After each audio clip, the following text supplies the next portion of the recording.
राजा के जाते ही खुमैनी वापस आते हैं ईरान में, इनका लोग लाखों की तादाद में इस्तकबाल करते हैं। ये वो इमेज इस टाइम की, ये न्यूज़पेपर है। ईरान आते ही खुमैनी ने क्या किया, पीओ वगैरह जो थे इन सबको हटा दिया और अप्रैल 1979 को वोटिंग करवाई गई, जिसमें 98% वोटिंग इसके हक में हुई कि ईरान को ना तो कोई राजा चाहिए और ना तो कोई डेमोक्रेसी का मॉडल चाहिए, बल्कि ईरान को इस्लामिक रिपब्लिक बनना चाहिए। और वोटिंग इसके हक में होते ही, और जैसे ही वोटिंग इसके हक में हुई, तो ईयर 1979 में एक इस्लामिक रिपब्लिक मुल्क बन गया ईरान। इसी को ईरान में इस्लामिक रेवोल्यूशन बोला जाता है, जिसने ईरान को हमेशा हमेशा के लिए बदल कर रख दिया।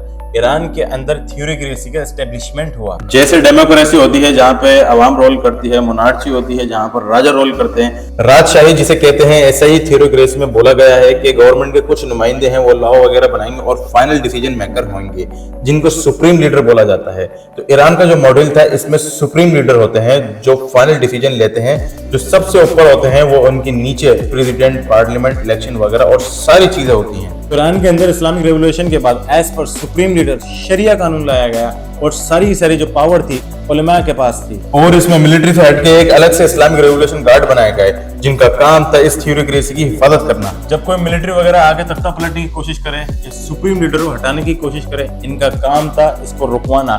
तो और जब ये सारी चीजें हो जाती हैं तो इस्लामिक रेवोल्यूशन हो जाता है। तो इसके बाद लोग क्या करते हैं, ईरान के अंदर जो अमेरिका की एम्बेसी थी, वहां सारे लोग गेट पर चढ़कर एम्बेसी के अंदर पहुंच गए।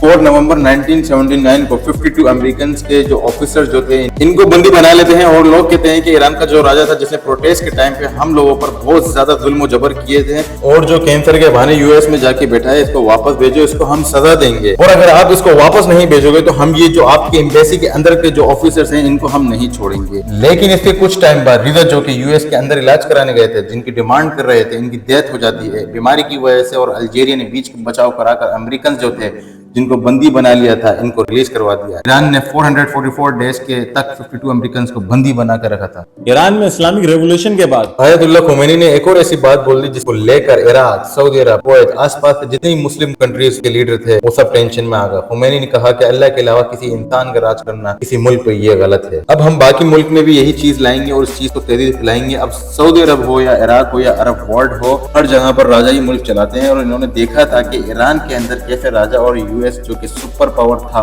कुछ नहीं कर पाए थे।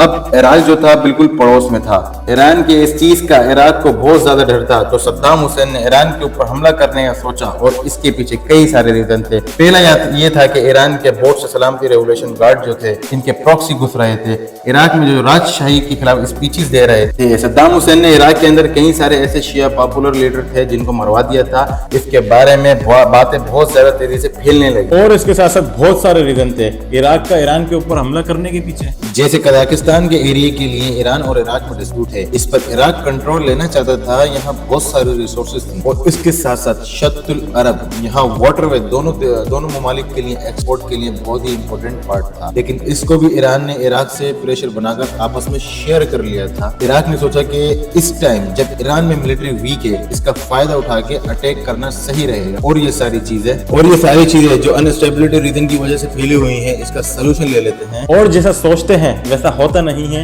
इराक को कुवैत, जॉर्डन, सऊदी अरब हर कोई सपोर्ट कर रहा था। चाह रहे थे ईरान को हरा दिया जाए। लेकिन दूसरी तरफ खुमैनी ने कसम खा रखी थी कि वो तब तक फाइट करना नहीं छोड़ेंगे जब तक वो सुन्नी लीडर सद्दाम हुसैन को हटा नहीं देते। यहाँ पर 1980 से लेकर 1988 करीब 8 साल तक चलती है, लेकिन कोई सोल्यूशन नहीं निकलता। लास्ट में यूएन को इसमें घुसना पड़ता है और फिर जाके सीज फायर होता है। अब इसके कुछ टाइम बाद खुमैनी की जो हेल्थ थी वो खराब हो जाती है। 3 जून 1989 को हार्ट अटैक की वजह से इनकी डेथ हो जाती है। बहुत रश जमा हो जाता है इनके फ्यूनरल में। 10.2 मिलियन लोग 32 किलोमीटर तक इकट्ठे होते हैं। इसके नेक्स्ट डे 4 जून 1989 को अगला सुप्रीम लीडर कौन बनेगा, इसके लिए तौरन इलेक्शन होती है। 74 मेंबर्स में से 60 वोट अली खुमैनी को मिलते हैं। खुमैनी की स्पेलिंग दोनों में अलग अलग है। तो अली खुमैनी जो थे वो सुप्रीम लीडर बनते हैं। ईरान के अली खुमैनी आयतुल्लाह खुमैनी के स्टूडेंट थे।